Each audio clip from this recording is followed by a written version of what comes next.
Kasunod nga po ng pagpaparangal kay LeBron James bilang Olympic MVP sa pagkapanalo ng Team USA ng gold medal, inulan nga po siya dito ng sari-saring mga pambabatiko mula sa kanyang mga haters kagaya na lamang nina Paul Pierce, Stephen A. Smith at Skip Bayless. Ayon nga po dito sa kabila ng halos pag-average ni LeBron James ng triple-double, mas deserve pa rin naman nga po ni Stephen Curry ayon sa kanila na makuha ang MVP since siya nga daw ang nagbuhat sa USA sa nakalipas na laro ng Team USA sa semis at gold medal match kontra sa Serbia at France.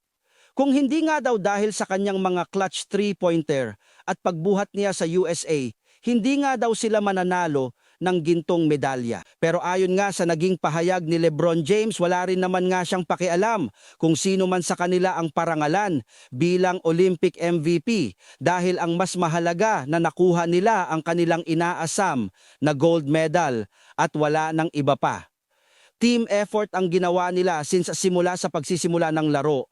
Halos ang kanyang mga teammates ang nag-step up at nagawa ang kanilang mga role para manalo ang Team USA.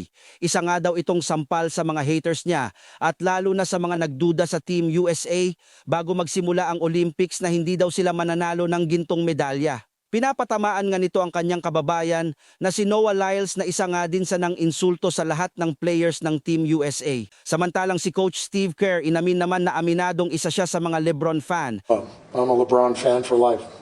Isang blessing nga daw para sa kanya na ma-coach ang isang LeBron James.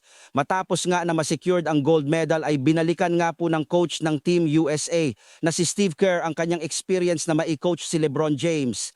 Isang special moment nga po ito para kay Coach Steve Kerr na ilang taon na rin nag-i-strategize kontra kay LBJ, lalo na ang apat na intense NBA Finals matchup nila. Ayon sa Team USA coach, isang blessing daw para sa kanya na makatrabaho itong si LeBron dahil after ng mahabang taon na pagko-coach laban sa all-time scoring leader kung paano ito tatalunin.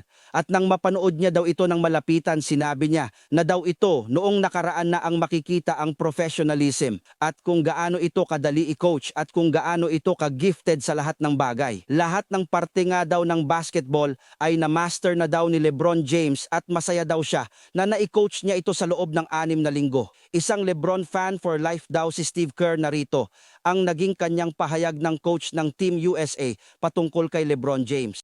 LeBron, what a blessing to coach him finally after all these years of coaching against him and trying to figure out how to beat him and to watch him up close. I've said this, these past few weeks, just to see his approach, to see his professionalism, how coachable he is, and then of course just how gifted he is at everything, at every part of the game he seems to have mastered. And